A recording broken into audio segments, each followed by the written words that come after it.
universe is made up of approximately 5% visible light, 25% dark matter, and 70% dark energy. The electromagnetic spectrum is a range of wavelengths or frequencies over which electromagnetic radiation extends. Our visual reality is contained in visible light. Our main source of visible light is our sun. This produces white light, which contains every color of the spectrum. When we turn on a light, or when it's daytime outside, visible light is all around us in the form of waves. However, we cannot see it as our brain decodes it as colors. You're able to see it by shining a light on a black reflective surface, such as a turned-off TV. When you turn a light on in a room, the light bulb emits electromagnetic radiation in the form of wavelengths known as colors. Imagine yourself in a pitch-black room. The only object in this room is a fridge. In darkness, the fridge remains on the molecular and atomic level of the electromagnetic spectrum. These are particles which vibrate, determining the shape of an object. When you turn the light on, visible light is emitted, which is then absorbed by objects in the room. For example, if the fridge was blue, it would absorb the blue wavelength of color, making it appear blue. This color is then reflected off the object and gets picked up by light receptors in our eyes. These light receptors are known as rods and cones. The rods help us with night vision, while the cones respond to red, green, and blue. As humans, our eyes can only detect red, green, and blue. Combining these colors creates the additional colors of the spectrum, making us able to see in multicolor. All objects in the room work this way, including the floor and walls. Light also affects our brainwave patterns. Brainwaves are electrical impulses in the brain. While awake and in problem-solving and alert consciousness, we operate on the beta brainwave. As we drift off into sleep, we enter into the theta brainwave state, and during deep sleep, we enter the delta brainwave state. In darkness, a gland in the brain known as the pineal gland releases a hormone called melatonin. This hormone is known as the darkness hormone, as it is only released in darkness, and bright light inhibits the production of it. Melatonin tells our body and brain that it's time to sleep, causing us to feel tired. Before man discovered fire, and before the invention of artificial lighting, we lived in two realities, the conscious and unconscious. We still live in these realities today, but due to artificial lighting, we spend less time in the unconscious. If right now you was to turn the light off and sit there in complete darkness, you'd go from beta to alpha, then eventually to theta and delta once you fall asleep. In ancient Greece, they called the delta brainwave hypnos. It was also known as sleep. They said it was a plane of consciousness containing rivers of forgetfulness and hypnotic plants. When we sleep, we enter REM. These are stages during sleep known as rapid eye movement. During this time, our eyes move rapidly, and depending on what stage we're in, will depend on when we dream. Brainwaves change depending on what state we're in. During REM sleep, our pineal gland releases a chemical known as DMT. This is a neurotransmitter which makes us dream. It is also known as the spirit molecule, as it's found in almost every living thing including humans, mammals, and plants. It's a naturally occurring chemical in the body and is produced by the brain, liver, and lungs. DMT, when synthesized, can be smoked. People who have smoked it have described incredible and terrifying experiences. The most common entities in the realm of spirit are clockwork elves, aliens, reptiles, female spirits, and lost loved ones. DMT is the most potent psychedelic in the world and is known as the link between worlds. People have described these entities telling them that this was the same place you go to after you die. I looked at Chris and I said, they told me that if I wanted to stay there with them, then I have to die.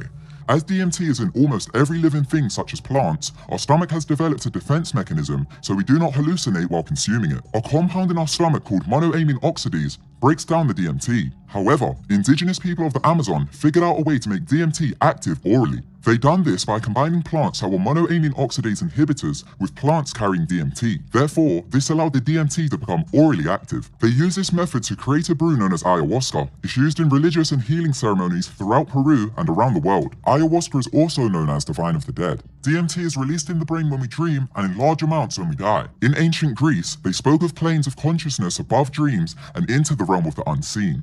They knew this as Hades or the underworld. Many ancient societies claim the universe was split into two worlds, the visible waking reality we live in and the darkness known as the underworld or the inner world. In ancient Greece, they called the creation of the universe chaos and said it brought the sun known as Helios and darkness known as Erebus. With the sun came day, sky, mountains, earth, and sea, and with darkness came night, sleep, dreams, aging, and death. They all claim this is an unseen world which is beyond the delta brainwave state. This unseen world may have become under surveillance in the advancement of technology. Before we understand this, we must understand visible light further. Visible light was discovered in the 17th century by Isaac Newton. He discovered that by using a prism, white light can be dissembled into the colors of the spectrum. He decided to call the colors a spectrum, which is a Latin word for apparition. Shortly after discovering discovering this in 1800, a man by the name of Sir William Frederick Herschel discovered infrared. He came across infrared after investigating the temperature of each color the spectrum emitted. After testing each color, he had found that beyond red, which is the last color on the spectrum, an intense amount of heat was being released. This led to him discovering infrared. It's a wavelength just greater than red's wavelength. These wavelengths are out of our sight, but since the invention of infrared cameras, we've been able to see what's beyond our vision. These orbs are beyond the visible wavelength, making them invisible to the naked eye. However, they surround us right now. They've been captured on infrared camera many times. NASA is the most notable cause, but the Mexican military also caught them on camera. Many people on YouTube also caught these orbs on camera. They've been captured hundreds, if not thousands of times. Dr. Klaus Hinnemann, a former NASA employee, wrote a book called The Orb Project. In the book, he reported that under controlled conditions, using multiple cameras, it appeared that the orb showed some type of intelligence when asked to appear on camera by the photographer. When the Mexican military caught them on camera on March 5, 2004, the pilots claimed they felt as if the orbs knew they were under surveillance. A man who captured these orbs on camera asked them to put on a show in which they replied to, "Come on, give us a show, little critters." Wow. As the orbs resonate on a wavelength beyond visible light, it means they can see us, but we can't see them. So what are they? Trevor James Constable, a former Marine, was one of the first people to photograph these orbs. After reading several books about esoteric energy and doing research of his own, he decided to investigate, so set up ultraviolet and infrared cameras. He caught the same orbs on tape, translucent with a hole in the center. After reviewing his pictures and extending in further research, Trevor had come to a conclusion. He believes that orbs are an amobia-like form of life which exist on Earth and in the universe beyond our sight. He also claimed when provoked, they become predatory. To understand these orbs on a deeper level, we must understand time on a deeper level. Time is made up of visible light hours plus darkness. In simpler terms, if you were to count from sunrise to sunset, although these times will vary, when combined with darkness, it will always total to 24 hours. This is known as a day and night cycle. Astronauts' circadian rhythm changes slightly while in space as they are out of the orbit of the Earth, causing them to see different amounts of visible light. Day and night cycles are the measurement of the time it takes for the Earth to rotate around the Sun, bringing us visible light. These are the two worlds, the light and dark, the yin and yang. Almost all ancient societies call the darkness the underworld. Much like how shadows stay with us in visible light, consciousness stays within the universe in darkness. During the 1950s, Robert Monroe worked on experiments which studied how people learn while they sleep. While working on these experiments, he came across one problem: how to make the test subjects fall asleep. He figured you can't simply tell them to fall asleep, and he refused to give them conscious-altering drugs as it would defeat the purpose. He and his team had discovered how sound frequencies can alter consciousness, causing us to feel alert, asleep, and go out of body into expanded areas of consciousness. For example, a certain combination of frequencies listened to through headphones will phase us into different states of consciousness. There are many ways these frequencies can be administered. One is called binaural beats. This is where two different frequencies are played in each ear. Robert Monroe said that at the age of 40, he started to feel a strange vibration in his body. After visiting the doctors several times, he got the all clear. One day, as he was trying to fall asleep, he felt the vibration, so he laid in his bed to relax and ease the vibration. He said during this time, as he was going to sleep, he thought he was dreaming as he could see a fountain next to him on his bedroom ceiling. However, he quickly realized it was a chandelier on the ceiling.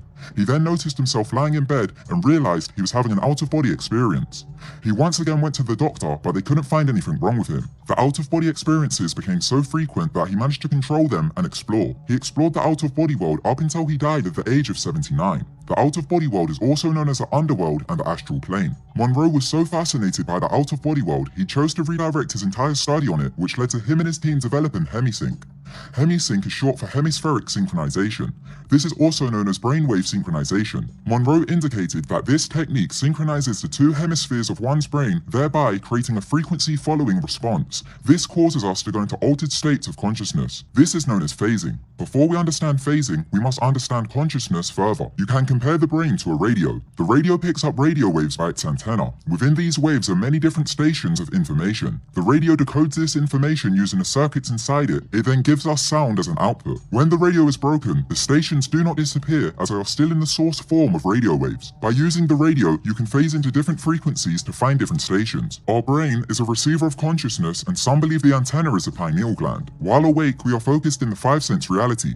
This is known as focus level 1. We too can phase in and out of different states of consciousness. We can do this many ways, such as by using binaural beats, HemiSync, conscious altering drugs, meditation, and sensory deprivation. Monroe broke these phases into into focus points. These focus points can be broken up into categories which go beyond our physical death. 1 to 22 is waking and dreaming, while 23 to 26 is death and religious beliefs. 27 to 49 are spirits, interdimensional beings, and the higher self. Focus level 1 is what you're in right now. This is a beta brainwave state in which we are in alert and problem-solving mode of consciousness. As we drift off into sleep, we enter focus level 10. This is where the body becomes asleep, but the mind remains awake. During this time, mystical experiences can happen, such as sleep paralysis. At focus level 12, we are in a state of expanded awareness. This is where the body remains fully relaxed and asleep, while the mind is awake. At this level, we can receive information from the higher self. This is known as the gateway. During this time, 80% of sensory input is blocked by the brain. Focus 13 to 14 are known as null zones. Not much activity goes on here. At focus level 15, the brain allows barely any sensory input. At this level, we can receive what Robert Monroe calls rotes of information from the higher self. Focus level 16 to 20 are energy levels you pass through to make it to focus 21. Focus 21 is deep sleep. This is what we enter during the production of delta waves. This is on the very edge of the space-time continuum. If you manage to stay awake during this process, such as by methods like sensory deprivation, you can advance into higher focus points. At focus level 22, we enter REM sleep and begin to dream. Here, we are on the border of the space-time continuum. Focus level 22 is categorized by the human dream realities. This is also the level of lucid dreaming. This is caused by full awareness and knowledge that you can control the dream reality you are producing. At focus level 22, Monroe claimed we dream and is also the place we go under the influence of drugs and alcohol. This is the level of consciousness ancient Greeks knew as hypnos. He claimed during this focus level, we are on the border between time, space, and non-physical states of being. Albert Hoffman, the discoverer of LSD, also spoke about this level of consciousness, claiming the importance of psychedelics lies in their capacity to shift the wavelength setting of the receiver self and thereby to evoke alterations in reality consciousness. Focus level 22 is also the level of consciousness people go to when they are in a coma. As their mind remains asleep, they are unable to phase back to focus level 1. This is where the comatose patient's consciousness begins to move into the fourth dimension. Here, their thoughts will manifest as if they were a reality. Focus level 23 is the level a soul will go to immediately after death. This is known as the lower astral level. In ancient Greece, they knew this as the door of the underworld. Once entered, a human would lose several physical and emotional attachments to their time spent in the third dimension. These are categorized into 3 sections: emotions and feelings, physical and emotional. Under emotion and feelings were grief, anxiety, agony, and fear. Under physical came old age, hunger, masturbation and sex, sleep, disease, and death. The third was physical and emotional. Under this came war, vengeance, strife, and discord. Monroe said this was a place where thought became action. This level is said to be inhabited by individuals who have recently left Earth but have not realized their transition. This contains people who have committed suicide, sudden death, disasters, and souls who do not believe there is life after death. After entering the door to the underworld, ancient Greeks claimed you are guided by an entity called Charon. Charon will sail you over a river onto a different plane. Here you can take 2 routes: the belief system territories and the ticket to the Isle of the Blessed. The belief system territory has been described as taking a gold coin for entry, while the ticket for the Isle of the Blessed is a golden bow. Each route will come with a life review. However, both routes will differ. If you choose to go down the belief system territory path, you will see your life review. This is a flashback of your life which shows how your choices affected others. In ancient Egypt, this was known as the Judgment Hall of Osiris and also the Weighing of the Heart. The ancient Sumerians knew this as the 7 judges of hell. This is where the 7 deadly sins originated.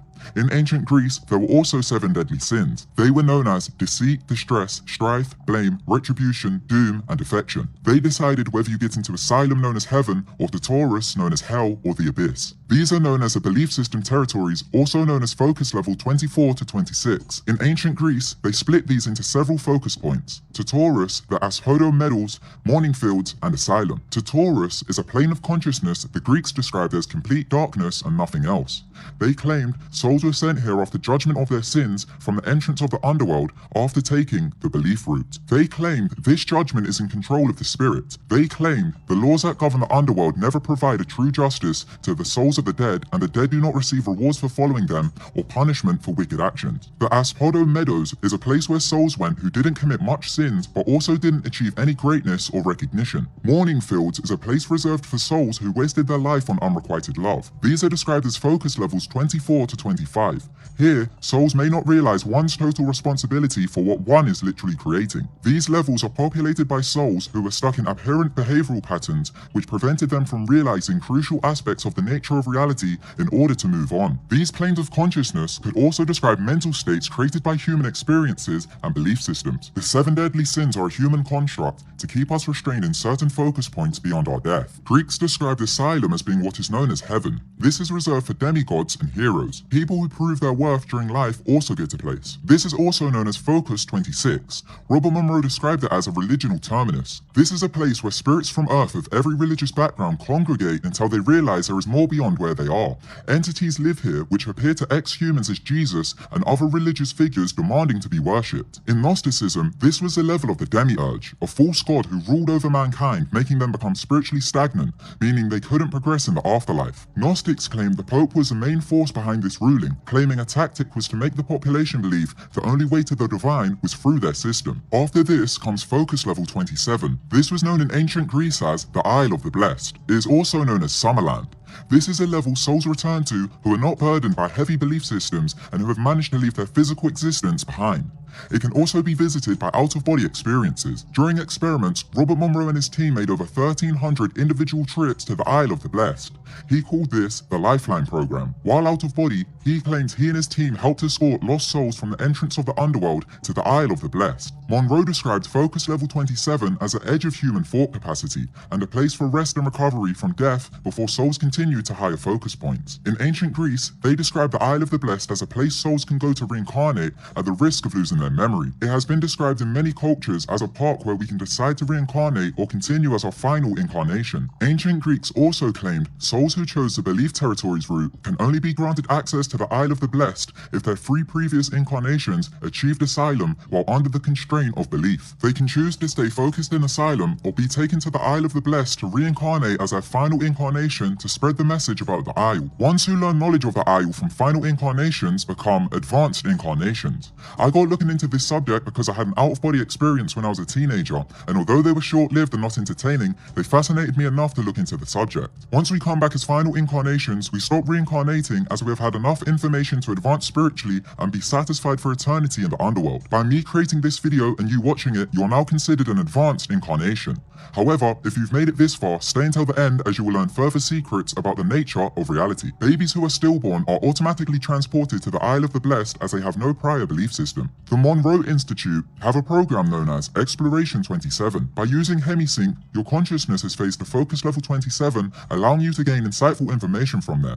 Levels beyond this go into the realm of the higher self and universal consciousness communication. So what we learn from this is 5% of our conscious waking visual reality is provided by visible light.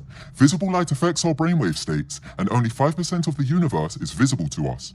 Beyond the delta brainwave state, we go out of body and return to spirit.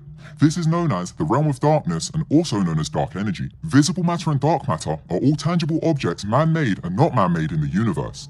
Matter holds all creation on a molecular and atomic level. This includes past, present, and future. Anything can be created with the Earth's resources, you just need to make the blueprints first. Nikola Tesla once said, if you wish to understand the universe, think of energy, frequencies, and vibration. So you could say, we're energy locked into the focus of frequencies and vibration. As visible light, dark matter, and dark energy, also known as the universe, totals to 100%, under the law of relativity, we coexist in the visible world and the underworld of the higher self at the same time. We are simply in different focus points. As the realm of darkness goes beyond the bounds of space and time, all events have already occurred. This is why some people refer to God as the all-knowing. The law of relativity makes it possible for an event to occur and be observed at the same time, making this correct. This has also been proven through out-of-body experiences and the practice of astral projection. This could explain the phenomenon known as déjà vu and would also explain why Albert Einstein theorized that going faster than the speed of light would cause us to time travel. The Eleusinian Mysteries are the most famous of the secret religious rites of ancient Greece. One of them reads, the defilements of a material nature creates constant elevations to realities of intellectual spiritual vision.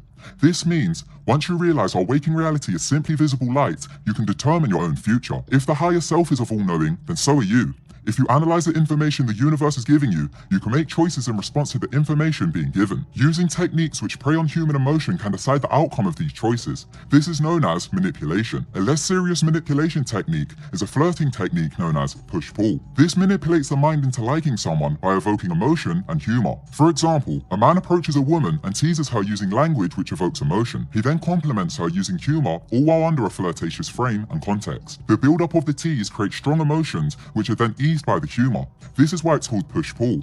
Under a flirtatious frame, the woman will be thinking of sex while being teased emotionally. If done correctly, and the pair's humor corresponds, and if they are attracted to each other, then they will end up together. The Hermetic Corpus are a series of sacred texts dating back to 2nd and 3rd century AD. They are Egyptian and Greek wisdom texts. When translated, they explain 7 Hermetic principles. The first is the principle of mentalism, which claims all is mind, the universe is mental. Many celebrities know of this information. In Cypress Hill's song Insane in the Membrane, artist B Real says, "Pilot off this ship. If I get with the ultraviolet dream, hide from the red light beam, now do you believe in the unseen?" Kanye West released a song titled Ultralight Beam, in which he says, "We on an ultralight beam, this is a God dream." If ancient civilizations knew the true nature about the universe and reality, why don't we know about it now on a larger scale? This is where it gets creepy. I think that if you take one of the O's out of good, it's God. If you had a D to evil, it's the devil. I think some cool motherfucker sat down a long time ago and said, let's figure out a way that we can control motherfuckers. And that's what they came up with, is the Bible. Knowledge of the dynamics and layout of these sections of the underworld is believed to be some of the most guarded information on the planet, and is believed to be held in places such as the Vatican secret archives. In order to understand how religion is controlling this secret, we must understand religion on a deeper level. All ancient civilizations had religion, however, their religions were very different to ours. Nowadays, people worship a holy figure or deity. In ancient times, they worshipped the planets and called them gods. They also named the planets. This is known as anthropomorphizing and is an act of humanizing an object. These are what the ancient Greeks called the planets, and here's what the ancient Sumerians called the planets. All ancient civilizations name their planets as they're trying to tell a story of astronomy. Firstly, let's take a look at a cycle the sun makes annually. As we go into the winter, the sun moves south continuously. However, on December 22nd, it goes to the lowest point in the sky. Here, the sun stops moving south for 3 days. During these 3 days, the sun is located in the Southern Cross constellation. On December 24th, the brightest star in the sky, known as Sirius, aligns with the 3 brightest stars in Orion's belt. Since ancient times, these stars have been called the 3 kings. The stars line up with the point of sunrise on December 25th. If you follow the 3 kings, you'll be directed to sunrise. On December 25th, the sun resides in the Virgo constellation. In Latin, Virgo means virgin. The constellation is also known as Virgo the Virgin. A symbol for this constellation is an M. On December 25th, the sun moves 1 degree, but this time north. Therefore, symbolically, the sun died on the cross, remained dead for 3 days, then was resurrected. Does this sound familiar? If we take a look at several holy figures, they all follow the same story. Born on December 25th to a virgin whose name begins with M, their birth announced by a star in the east which 3 kings followed. They had 12 disciples, walked on water, and healed people. They were also crucified, died for 3 days, then resurrected. This cycle is attached to 40 plus holy figures from around the world. This is because they are all representations of the sun. As I said earlier, ancient civilizations humanized the planets and stars. The 12 disciples represent the 12 constellations. When we say, oh my God, we are thanking the universe for all its creation, including the sun. When we thank Jesus, we are thanking the sun for giving us the visual reality we can create in. Jesus, known as the Son of God, is a representation of our sun. Ancient Egyptians worshipped the sun and referred to it as the giver of life. Now we know that ancient civilizations anthropomorphized planets. Holy texts paint a different picture. The first copy of a story to be written this way was known as the Enuma Elish. It's from ancient Babylon, which is now known as Iraq. It was written around 500 to 600 BC and it's the first ever creation story. The Christian Genesis almost mirrors the Enuma Elish. This is because they are trying to tell the same story. Many other holy creation tales are copies of the Enuma Elish. Ancient Sumerian tablets were also found. When translated, it is found that the Old Testament is a rewrite of these tablets. Once translated, the story tells us how the world and planets were created. It goes like this.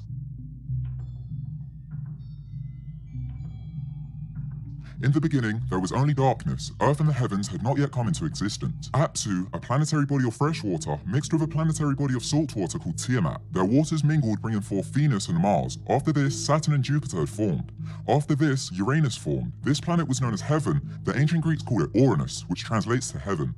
Neptune also formed. After this, a cosmic war began. The Greeks called this the War of the Titans. Planets were hit by asteroids. During this time, a planet known as Tiamat drew its moon into their orbit. This was known as Kingu and it had a a total of 11. A planet known to the Sumerians as Nibiru, also known as Planet X and the Destroyer, was heading towards the solar system, entering its orbit. This crashed into Tiamat and its 11 moons. Nibiru then left our solar system, only to return and to crash into Tiamat again. The story claims Tiamat was split into two. One half was placed between Venus and Mars, creating the Earth, while the other half was destroyed, creating a stone blanket. This is now known as the asteroid belt. Nibiru then left orbit and Earth began its cooling stage. Ancient Greeks wrote of a golden age. During this age, peace and harmony prevailed. People did not have to work to feed themselves, for the Earth provided food in abundance. They claimed during this time humans reigned under the rule of Kronos. Kronos was a representation of Saturn. During the Golden Age, our main source of light was Saturn. Many other ancient civilizations spoke of Saturn being the Old Sun. It's known as the Old Sun and the Dark Sun. In the Popol Vuh, also known as the Mayan Bible, it reads, "Like a man was a sun when it showed itself. It showed itself when it was born and stayed fixed in the sky. It was certainly not the sun we know today." Saturn was also known as the motionless and superior sun. Many people have investigated this and they have all come to the same conclusion. During the Golden Age, a planetary alignment happened which caused Saturn, Venus, and Mars to align, forming a giant source of visible light in the sky. Ancient civilizations depicted this in many different art forms. As Saturn provided visible light, people on Earth started to worship it.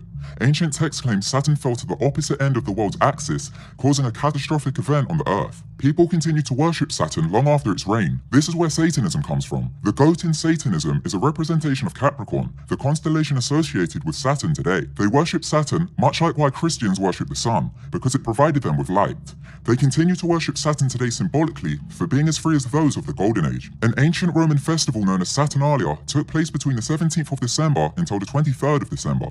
During this time, they would feast on the street and exchange gifts. 2 days later, what we now know as Christmas would begin, celebrating the rise of the new sun. Ancient cultures would have festivals almost every day in order to honor different planets. In archaic terms, the city of Rome was originally called Saturnia, or the city of Saturn. During its prayer and ritual, it's believed the Roman Catholic Church still worships Saturn, and it's believed this is where the religion stemmed from. Oddly enough, the word Vatican comes from Latin. It is split into two words, vatis meaning prophetic or diviner, and can meaning serpent or snake. When translated, Vatican City means the place of the prophetic and worshipped serpent. The Vatican Secret Archives hold over 52 miles of ancient documents and texts which may reveal the extent of the true nature of reality. They hold documents such as Mayan codices which come from the pre-Columbian Mayan civilization. They also hold Jerusalem temple artifacts stolen in 70 AD by the Romans.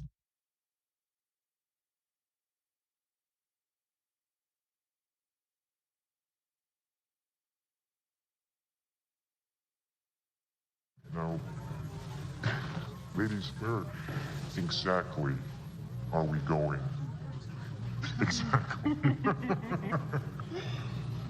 Where the rainbow is. Where the rainbow is. Don't you want to go where the rainbow ends? Well, now that depends where that is. Well, let's find out. The Illuminati, which means the light bearers and the illuminated ones, are people claiming to possess special enlightenment or knowledge of something. These people are ones who know the information I told you earlier. They formed the secret society in 1776 by Freemasons. Freemasons refer to their deity as the Great Architect of the Universe. The Illuminati's goals were to oppose superstition and religious influence over public life and abuses of state power. The idea was to control the public with the use of manipulation without dominating them, therefore offering them small freedoms. With the encouragement of the Roman Catholic Church, the Illuminati were outlawed in 1784. In the several years following, the group was vilified by conservative and religious critics who claimed that they continued underground and were responsible for the French Revolution. The French Revolution started after what was known as the Age of Enlightenment. This occurred from 1715 to 1789. The French Revolution brought an end to the age as a revolution was manufactured by the enlightened to control the population. This is where the secondary control system came into place, which is now known as the Illuminati. After the revolution, they started to rule the world. Since then, we've been under two control systems which hide the true nature of reality. Nowadays, the Illuminati are globalists who want to start a new world order. We have before us the opportunity to forge, for ourselves and for future generations, a new world order. A world where the rule of law, not the law of the jungle, governs the conduct of nations. When we are successful, and we will be, we have a real chance at this new world order. From the recent US election, it has come to light that the US media is owned by the globalists. And the media, look at all those people back there. Scavengers. They're like A scavengers. little fact is that 90% of the American media is owned by 6 megacorporations. As we advance in technology, information can be spread worldwide at a rapid rate thanks to television and the internet. We now live in the information war era, but before we get into this, we must go back into ancient Babylon and another world mystery: blood. The Illuminati are believed to be made up of 13 bloodlines which rule the world. To understand this, we must understand blood and the mystery it holds. Humans have 2 different blood types, Rh positive and Rh negative. Roughly, about 92% of the population have Rh positive, while about 8% has Rh negative. The Rh factor is a protein found in the human blood that is directly linked to the rhesus monkey. Therefore, the Rh positive blood type evolved from monkeys. O negative belonging to the Rh negative group is the rarest blood in the world. People with this blood type cannot accept transfusions from any other blood types. However, O negative blood can be used in transfusions to heal people of any blood type. The Rh negative blood has come from an unknown source, and therefore it has been given the nickname alien blood as it is so rare. When a Rh positive male has a baby with a Rh positive female, there is a high chance later offspring will not survive. This is because the female's body attacks and destroys the positive blood. Believe it or not, this actually happened to me. The official term for it is called fetal hydrops. Because of it, I was born prematurely and placed in the ICU. Luckily, I survived, but my mum can no longer have any more children because of it. The ancient Sumerians talked about an intervention in human genetics by a force called the Anunnaki. This translates to those who from heaven to earth came. In the Bible, they're explained as having children with the daughters of men. The Bible claimed these were called the Nephilim and were fallen angels. In the Chitahuru ancient Zulu tribe, they spoke of this interbreeding and claimed the gods told them to never represent them in their actual form. These beings spoke of were known by many different cultures. In Gnostic writings, they were described as being unformed babies with unmoving eyes. In Islam, they were described as luminous fire. As the translation remains unclear and only states that this bloodline came from the heavens, this could mean it came from the darkness or from another planet. People believe through methods like tantric sex, evil bloodlines can form. But who knows, the bloodline has to come from somewhere and science can't explain it. In the ancient Mayan civilization, they had something known as the vision serpent. This was a method they would use to get direct access to the underworld. They would enter a temple and place ceremonial papers on the floor. They would then cut themselves and drip the blood onto the papers. When the blood had dried, they would burn the papers, claiming within the smoke a vision serpent appeared.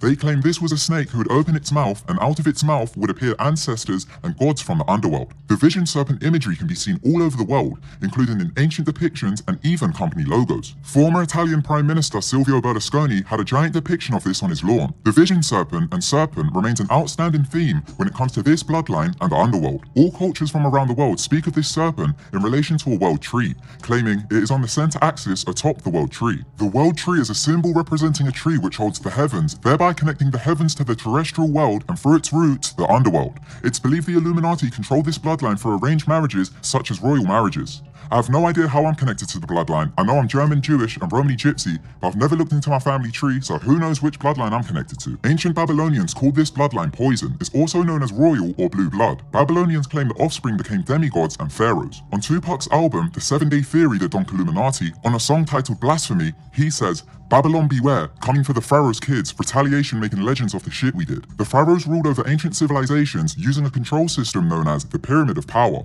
This control system is still in use today. Believe it or not, the Bush's bloodline can be traced back to ancient Babylon.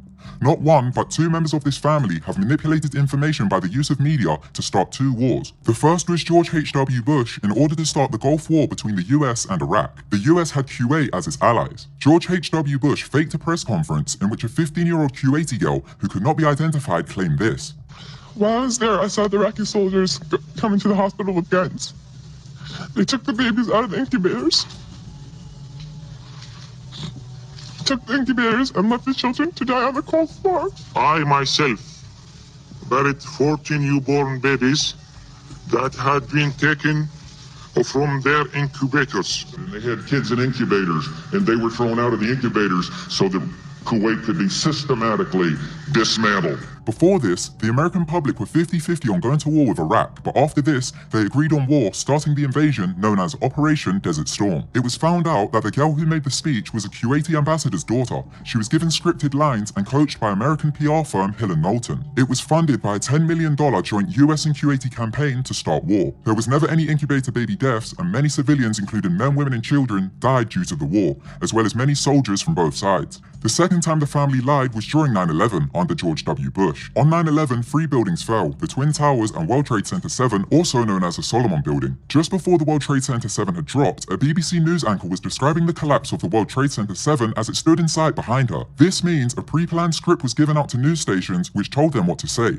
In the 1950s, this was a regular occurrence. The CIA would write scripts for the media under Operation Mockingbird. Events like these are known as false flags and problem reaction solution. This is because they manufacture a false problem such as incubator babies. They then get a reaction from the public and then make a solution by going to war. War is only good for one thing: money. Here is a side of the war the media won't show.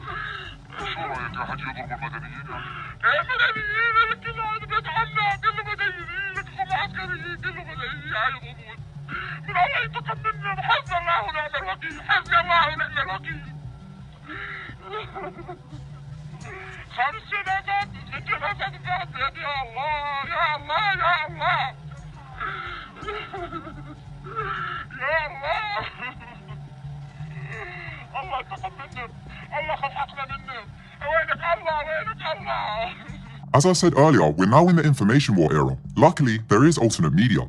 The biggest source of alternate media which goes up against the globalists and Illuminati is funnily enough known as InfoWars.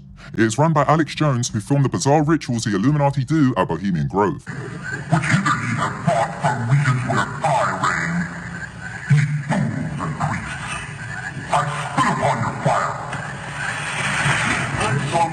Sets us free.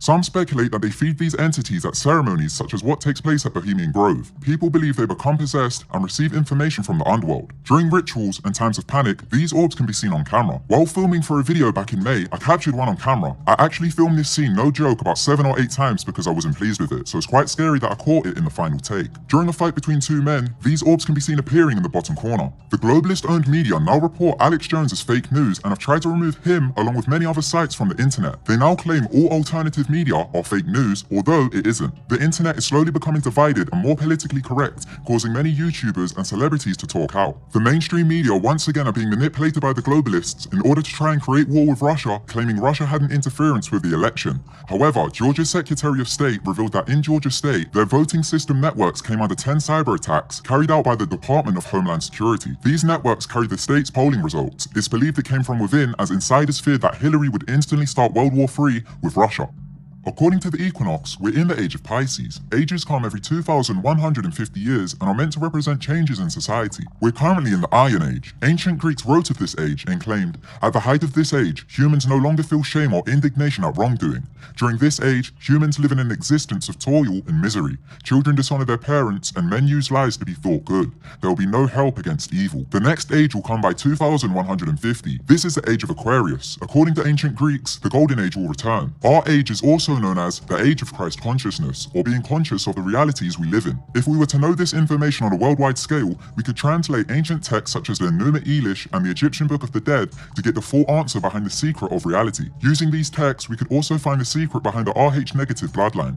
Once we've done this, we could rewrite the story in current languages and release the secret worldwide, which would theoretically be known as the Second Coming, as everyone would be in Christ consciousness. We could transition back into the Golden Age, also known as Paradise and Heaven on Earth. However, because of duality, this may never become possible. Knowing this information is known as being woke or enlightened. Now you know this information, remember, you're in control of your own destiny. Please don't use manipulation. Although you can control your own destiny, is it really destiny or fate? Each choice will lead you down a different path. All choices have already been made, it's just a matter of time. You can choose to be good or bad on this earth, but in eternity, you must live with yourself forever. So learn to love yourself and love others. If all this is correct, and there is life after death, once you reach it, do not fear belief systems. You can remember this video to create your own eternity. Just be creative, contribute to society, and make choices.